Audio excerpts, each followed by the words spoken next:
Good evening and Merry Christmas, Dolphins fans. Welcome to another episode of the On the Fin Side podcast with Kat and Paul. Follow us on Facebook, Twitter, all of our social media outlets, as well as the finfanatic.com website and the Fansided network. Um, the Dolphins play the New Orleans Saints tomorrow night on Monday Night Football. And if the Dolphins win this game, it's going to be the first time in my lifetime as a Dolphins fan that the Dolphins have won 7 games in a row. And it is a odd game because the Dolphins have 6 players of their own on the COVID list, and the Saints have 21. But the players that the Saints have on the COVID list are much, much more important. Taysom Hill is not going to be playing, the quarterback. So now they are down to their 4th string quarterback in Ian Book. Also, Ryan Ramczyk and Teron Armstead also expected to miss the game, as well at the offensive tackle positions, Pro Bowl offensive tackles. Obviously, Michael Thomas out for the year. On the defensive side of the ball, we just received word that Quan Alexander is going to be also out for this game, who's done a great job for them at linebacker, also on the COVID list. Demario Davis out on the COVID list. Malcolm Jenkins out on the COVID list. So, Paul, we're not really facing the Saints here. No, that's funny. You said that we faced the Saints on Monday Night Football, and my first thought was, do we?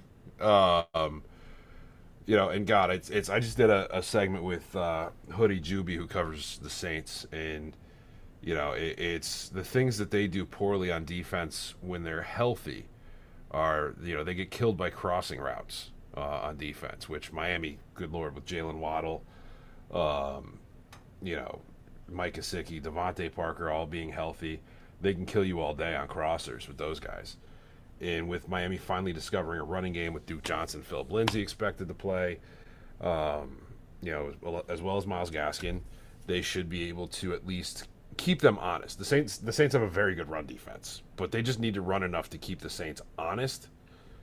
And the offense should be able to do enough that this cover zero defense and the aggressive blitzing, as well as not knowing who's coming from where and who's dropping where, should allow Miami to confuse the living heck out of Ian Book, especially with his starting offensive tackles out of the game. Ian Book has never thrown an NFL pass, and he is their 4th string quarterback. Very heavy task ahead of him. Heading into this game, and I've got to give credit to you on this because originally I wanted to do this show on Wednesday night, and you said, no, we probably shouldn't because of all the COVID stuff going on. And then 21 players dropped from the Saints, which is probably a good idea on your part, Paul. So I have those once in a while. Because when I look at the normal Saints defense, yes, against the run, they're allowing 3.65 yards a carry to opposing running backs, 3.29 yards a carry to opposing starting running backs. By far the best in the NFL. In the secondary, they're allowing a quarterback rating of 82.5, which is a top 5 quarterback rating. But when you take out the middle of that Saints defense with Demario Davis and Quan Alexander, their linebackers who cover so much field, and Malcolm Jenkins, who is usually tasked with erasing the tight end, which is exactly what the Saints did last week against the Bucs and against Rob Gronkowski. That's a major punch in the gut to the middle of their defense. Well, on top of that, you've got to look at this as part of their defensive game as well. The fact that their offensive, and we've seen this with the Dolphins in the past, the fact that their offensive tackles are out, the fact that they're down to their 4th-string quarterback, the fact that Michael Thomas is out, the fact that their starting tight end and Troutman is out with COVID. All of those things, the offense is going to, and Ian Book's getting his first NFL start and throwing, as you pointed out, his first NFL pass. That offense may struggle to keep their defense off the field. And A, defenses get demoralized by that. B, their defense may get stuck in short field way too often, depending upon how it goes. And C, they're going to get tired, and they don't have the backups right now with all the people that are out to weather a storm like that. So their defense may start off good for New Orleans, or okay, or whatever you want to call it, but they're going to get worn out as this game goes on if Ian Book can't move the ball. Yeah, and that's quite possibly going to happen. And one player who is not out for the Saints, though, is Alvin Kamara. And Alvin Kamara has, in just 10 games this year, has over 1,000 total yards. So you would have to imagine that he is going to be the central point of that game plan in the running game, in the receiving game, all over the field. And I kind of look at this game, Paul, as far as controlling not only the quarterback and the run, but also the running back. And I remember the Panthers game where we were a little bit concerned about Christian McCaffrey and facing an elite running back. And what the Dolphins did very quickly on the defensive side of the ball was crowd the line of scrimmage and take away those running lanes and not really care about what happened over the top.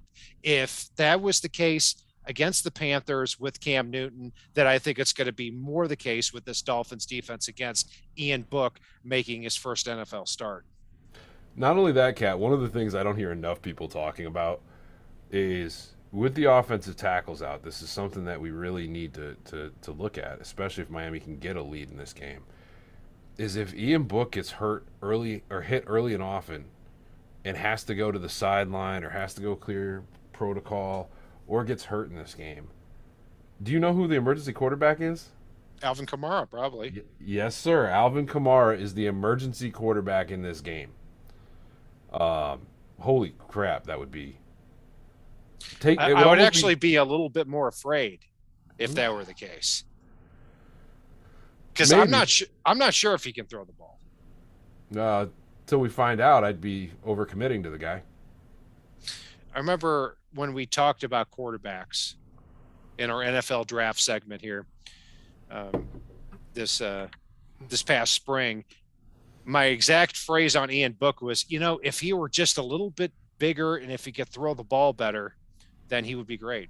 And I hope I don't come to eat those words, because I'm pretty sure we were both okay with the idea, though, of Miami looking at Ian Book as a possible backup or developmental guy.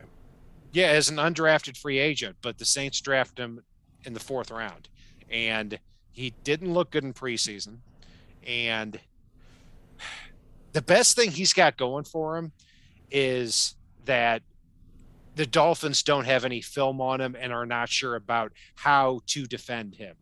And it's not saying that he's somebody that's hard to defend, but you also look too at that first drive against the Jets, where Zach Wilson and the Jets go 84 yards in that first drive, trying to figure out Zach Wilson, even though there was not a whole lot to figure out. My biggest fear is that the Saints get the ball, they feel that energy on Monday Night Football, and the Dolphins don't come out aggressive. And they rely on Alvin Kamara. He breaks a big run, and suddenly we look at the scoreboard and it's 7-0 Saints, and we're thinking, man, that might be hard to come back from for the Dolphins, because the Saints still have their core pieces on defense. That's one thing that concerns me heading into this game.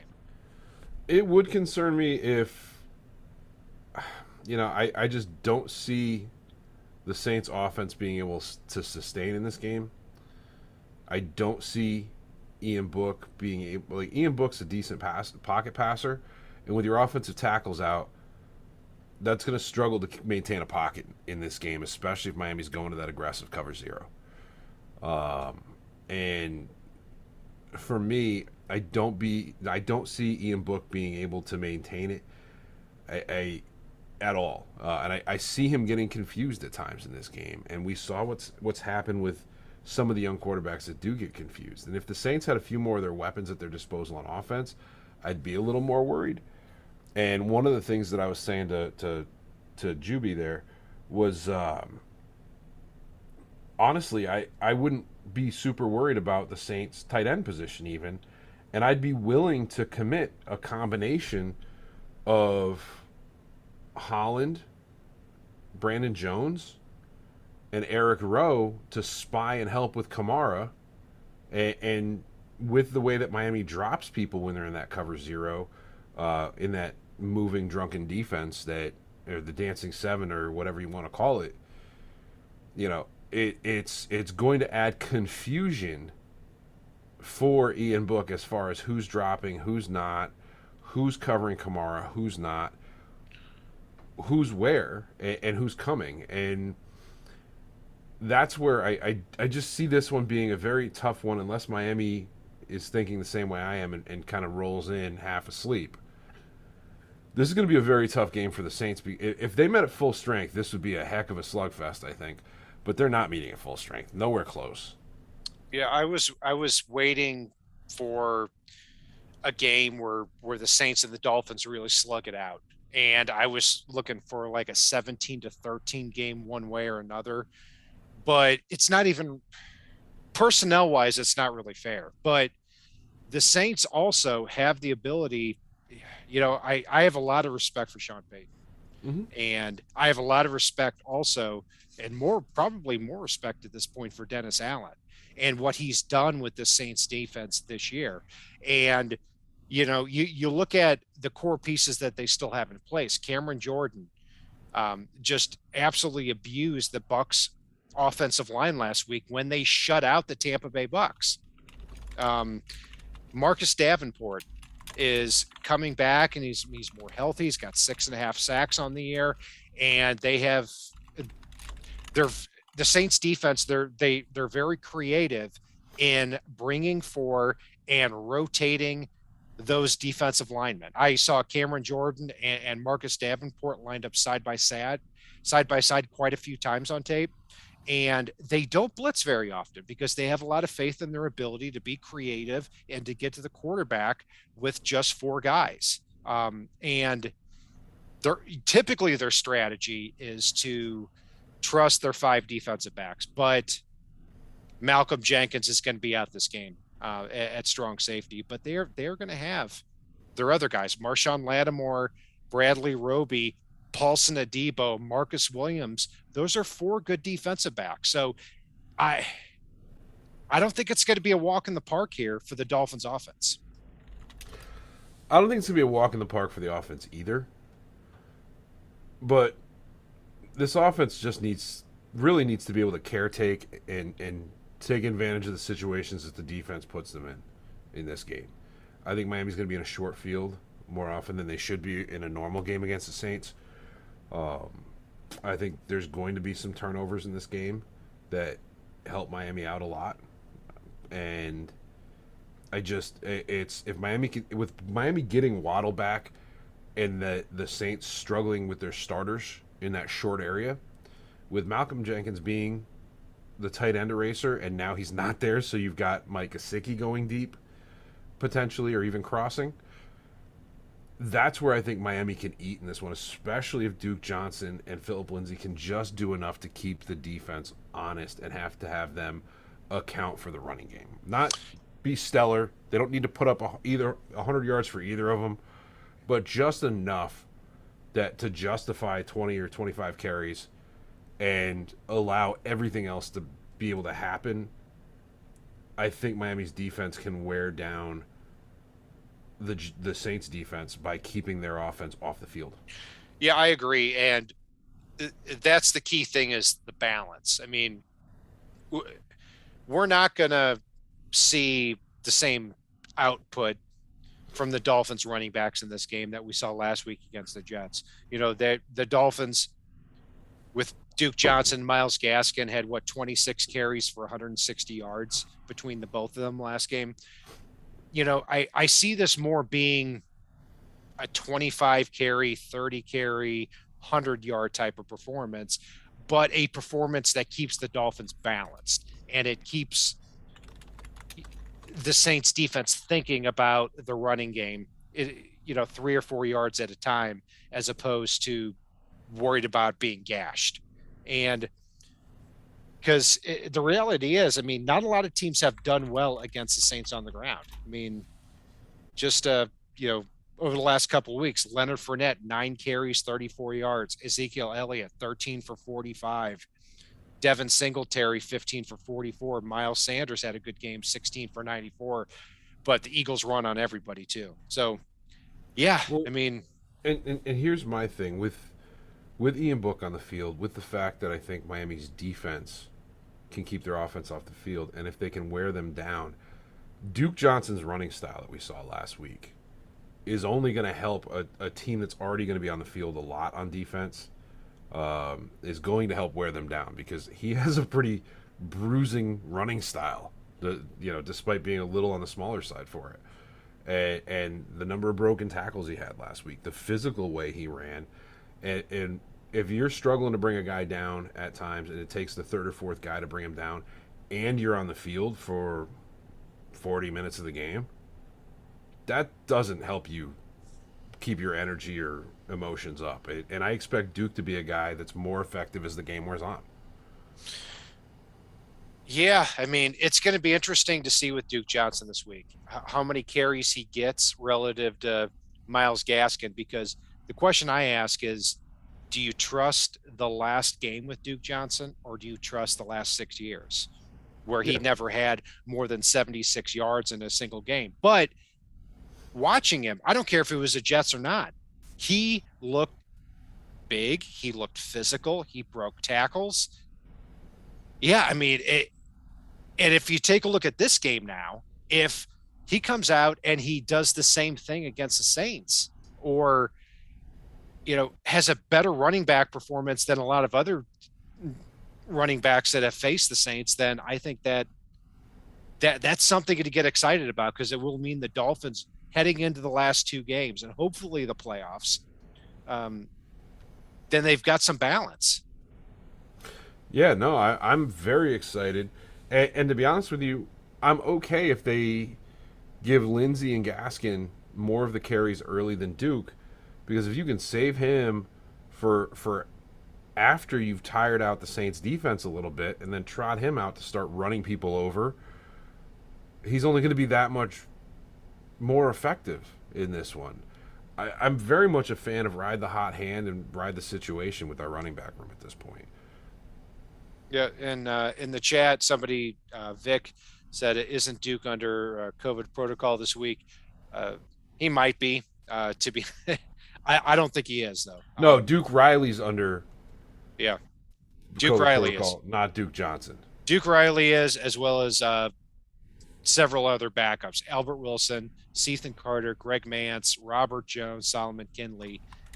And the Dolphins also elevated Tommy Lee Lewis and Cameron Tom to their active roster. Cam Tom, baby. Cam Tom. Maybe he gets in as a 6th offensive lineman. We'll see. What I can tell you is that the Dolphins are probably, when you factor in everything, the bye week, getting players back, the Devontae Parkers, the Michael Dieters, and with COVID just ramping through the NFL, the Dolphins are one of the healthiest teams in the league heading into this game, and they've got to use that to their advantage. Yeah, not often. I mean, yeah. The only really notable that we're missing right now, off the top of my head, and no, I'm not counting Albert Wilson, even though he may not play this week, is our $2.5 million a catch wide receiver and Will Fuller. Yeah, I'm pretty much done with Will Fuller. I mean, I don't know what's going on there. Pretty much done with football, so I think I think he might be. I mean, there's really not a better explanation for that right now. Paul, defensively, if the Saints were at full strength, if they had a quarterback better than Ian Book, if they had Michael Thomas, who's been out all year and is on injured reserve, their tight ends are up in the air. Juwan Johnson and Juwan Johnson and Adam Trout. Nick Vannett will play in this game. Then they could have a couple of weapons. But other than that, I mean, their top wide receiver, Marquez Callaway, 36 catches, 555 yards, 6 touchdowns on the year. Had a big game last week against Sean Murphy Bunting and the Tampa Bay Bucks in the Saints 9-0 win over the Bucks. But Alvin Kamara, Marcus Callaway, you're struggling after that point to find a third guy. It might be Traquan Smith, who's really questionable for this game too. So, yeah, I mean, personnel-wise, this is a game the Dolphins have to get the upper hand on, and they've got to do it early in the game. They can't let the Saints hang around, because if that happens, it could turn into a 13-10 ugly Saints win. It could, and Callaway, if Ian Book wants to start in his first NFL start ever, his first NFL passes ever, wants to come out and try to pick on Xavier Howard and Byron Jones, which one of them is going to be on Callaway on pretty much every play. Good luck. John Gordon in chat said Will Smith is in the building more than Fuller. I'm not sure if that's a reference to Will Smith, the former Saints defensive end, but I think it's the Fresh Prince. I think so too. No, it's definitely got to be it. But I'm not too observant a lot of the time. Paul, did you get any cool Dolphins gifts here for Christmas? So it's actually pretty funny. I've got a message, OJ McDuffie, because so he really helped make it a special trip when I went to MetLife with the kiddo, and OJ was a bigger part of our Christmas than I expected, because Axel's aunt made a calendar for the family, and sure enough, you flip it open and there's the picture of Axel with OJ, and then I open up. I got a really cool plaque. And Vic, Cody, you guys are awesome. Yes, please. Thanks, guys. I will take a beer tomorrow, Vic. But so I open it up, and it's a commemorative plaque for Marino's 400th touchdown pass, which I don't know if you remember that game, but OJ McDuffie had 3 touchdowns in that game, including Marino's 400th touchdown against the Saints. Yep. So I was laughing. Remember that I'm game. like, it's perfect. It's against the Saints. OJ got all 3. Like and it was funny. I called Axe over, and I was showing him. I'm like, you see that? He's like, oh, it's OJ. Oh my gosh, you got to tell him you got that. So I'm like, man, is this like OJ McDuffie Christmas over here, or is he gonna jump out of one of these boxes? Because, but no. So it's pretty cool seeing how pumped Axe is for a guy that was out of the league, over 10 years before Axe was born. Just because he was so cool to the kid when Axe got to meet him, and you and I both know what a great human being OJ is. Yeah, that's awesome. Good for Axe, and these former Dolphins like OJ McDuffie and Richmond Webb and Keith Sims and Jamie Nails and Jason Taylor and Zach Thomas. It's great to be able to interact with them and see that, with nothing to gain, that they're so cool to Dolphins fans. I got a Dolphins keyboard here, and I highly recommend this one. It's I work from home, type a lot, and this was a gift from my mother and my father-in-law. So any Dolphins gifts that you've got for Christmas, go ahead and post that in the chat. I'd love to see that and peep those out too. It by the way, it was a Fresh Prince reference, because I forgot about this. Will Smith was at the facility last week throwing footballs with Tua, and Tua was hitting the logo with a little zip on it from about 50 yards away, and he challenged Will Smith to do the same. Yeah, there was some YouTube video about Will Smith and Tua. Will Smith trying to keep up with Tua in workouts. I actually didn't see that video, but I thought that's what the reference was. And actually, we've got some congratulations to Dolphins players for it. Tua Tagovailoa, winner of the Angry Run of the Week last week. Christian Wilkins, winner of the Nickelodeon Slime Time MVP Award. And then Xavier Howard on being the lone Dolphin on the Pro Bowl roster as it stands today. And Demarius Robs got a Javon Holland jersey, and G-Fet Jake got a Tua jersey. Don't worry, everybody. I did not get any jerseys for Christmas this year. So you can Well, all the guys want to breathe. see the keyboard again, Cat. Yeah, thank God you didn't get any jerseys again because You can all we're breathe healthy. a sigh of relief on that one. Here's that keyboard on that. Nice. It's very I'm looking forward to using it all week here. What was I going to say now? I'm lost my train of thought here. Good. Well, while you're thinking about it, good call by you that Xavier Howard was the only Dolphin that made it in, at least in the first round of. Thank you for jogging my memory there. Xavier Howard, the only Dolphin to make the Pro Bowl. Silliness. Kind of expected. When you factor in a lot of things, but I'll also tell you too. Jakeem Grant made it. Jakeem Grant did make it, and he should have made it more as a Dolphin. I mean, yeah. You just leave Miami, and now they know you exist. He had one or two good games for the Bears. I mean, that's it. And in previous seasons for the Dolphins, I mean, he had some just game-changing returns. I mean, you look at that Rams game last year when he took it back to the house, and he also had a few catches to boot. So he was a better receiver in those seasons with the Dolphins too. But also, we reference PFF here a lot on the show. We don't use it as the Bible, but Christian Wilkins makes the all PFF team in the NFL. So does Javon Holland. So between three players making either the all PFF team or the Pro Bowl, you've got Xavier Howard, Javon Holland, and Christian Wilkins. And then you've got also a lot of good players also on defense, like Byron Jones, like Emmanuel Ogbah.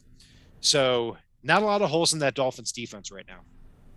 Yeah, no, I mean, Christian Wilkins has been a very pleasant surprise. And, I was talking about this earlier, but what Javon Holland's done, not just play-wise, but the way he has stepped up as a communicative leader on this defense, changing calls, changing coverages, changing responsibilities, running around, pumping people up, all of the things that he does on defense before you even get to the actual play itself are nothing short of special. And I'm truly amazed. I mean, if it wasn't for Micah Parsons,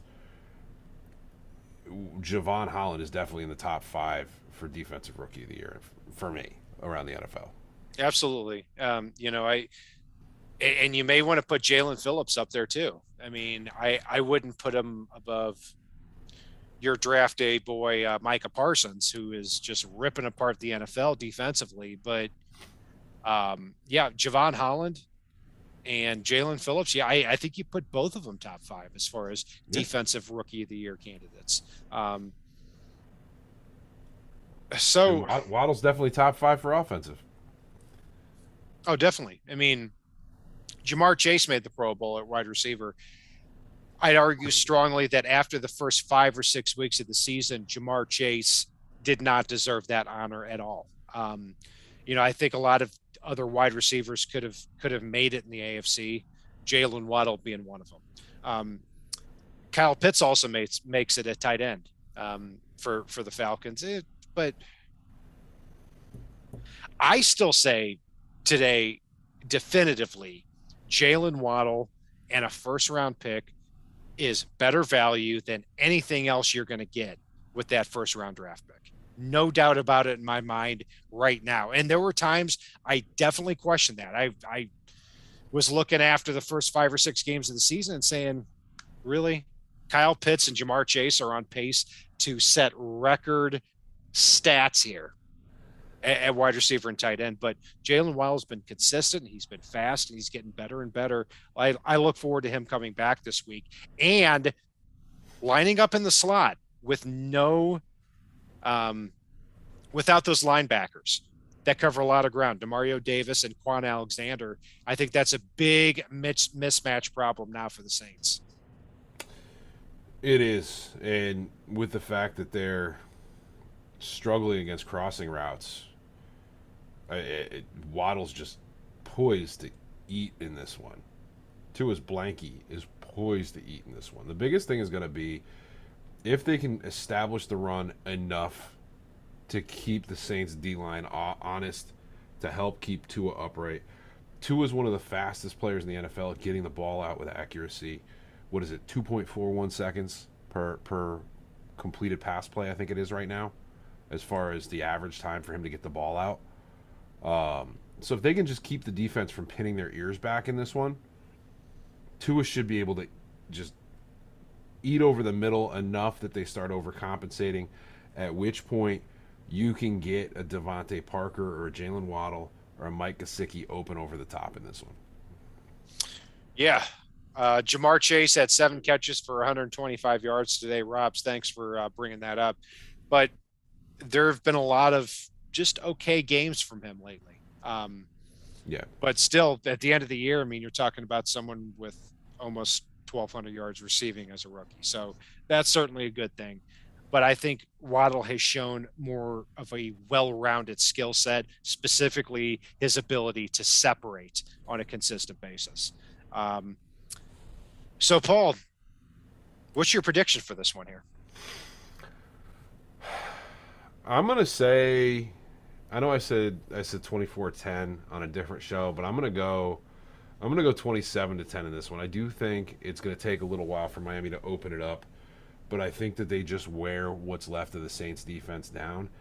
And I think the Dolphins defense, especially if the refs don't allow the rub routes with this cover zero, is just too much for Ian Book to make his NFL debut without his offensive tackles in the national spotlight. It's 27-10, and I almost feel bad that this game isn't more than I expected it to be. I will take a win anytime at this point of year. I've never seen 7 wins in a row. I've been a Dolphins fan since I was 10. I'm 38 now. Never seen 7 wins in a row. And we control our own destiny if we win. And that's, yeah. And I think the Dolphins are going to win an ugly one here, but they win it convincingly. I'm going to go 17-6 Dolphins here. When you look at what the Saints are bringing to the table, I see the Dolphins consuming Alvin Kamara, even though he's had over 1,000 total yards on the year in 10 games. A lot of them have been because of a high volume of touches in those games.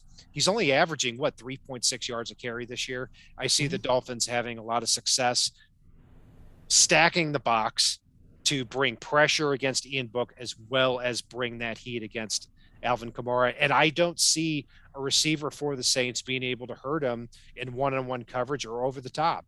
Deontay Harris is by far their best deep threat, but he's not going to be in this game. He's going to be suspended for this one, and he returns in week 17. So, yeah, I see it getting really ugly for Ian Book, and I see the Dolphins secondary led by Javon Holland back there causing a lot of problems. So I'm going to go 17-6 Dolphins. And one other factor as well is I think Sean Payton's going to do what he does a lot and turn to the screen game in this one. And Miami, over the past 7 or 8 games, has played the screen really well.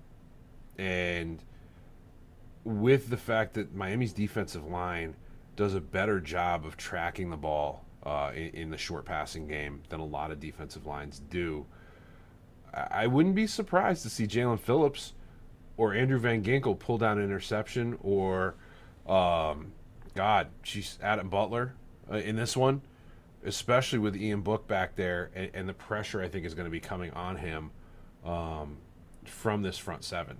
I can see some interceptions in the screen game in this one because I can see Sean Payton having to rely on it a bit too much and Miami playing it too well. I want to see the Dolphins bring the pressure from the beginning. And last week, when the Jets took the field for their first drive, they drove 84 yards against the Dolphins. And it seemed like they were kind of feeling out Zach Wilson a little bit. I don't want that same thing to happen with Ian Book. You bring the heat, you bring it from the beginning, you cut off those run lanes with Alvin Kamara, And if he beats you over the top a couple of times, then so be it. But I don't think Ian Book will do that here in his first. I don't think he'll NFL have a chance. Start. I agree. So we will be back here tomorrow, late night. I'm probably going to have a few cocktails, and we will be back for either a celebratory victory or to potentially drown our sorrows. I think the Dolphins are going to win, and I think they're going to win convincingly. And my 17-6 Dolphins prediction is a little bit on the conservative side. That's going to do it for our breakdown of the Saints-Dolphins matchups here on the Fin side. I'm Brian Catt.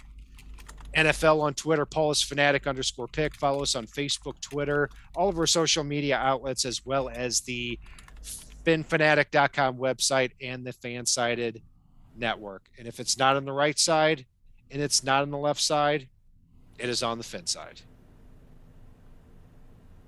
It's on the Fin side? You broke up a little there, so I threw that down. It's not on the right side and it's not on the left side. It is on the Fin side.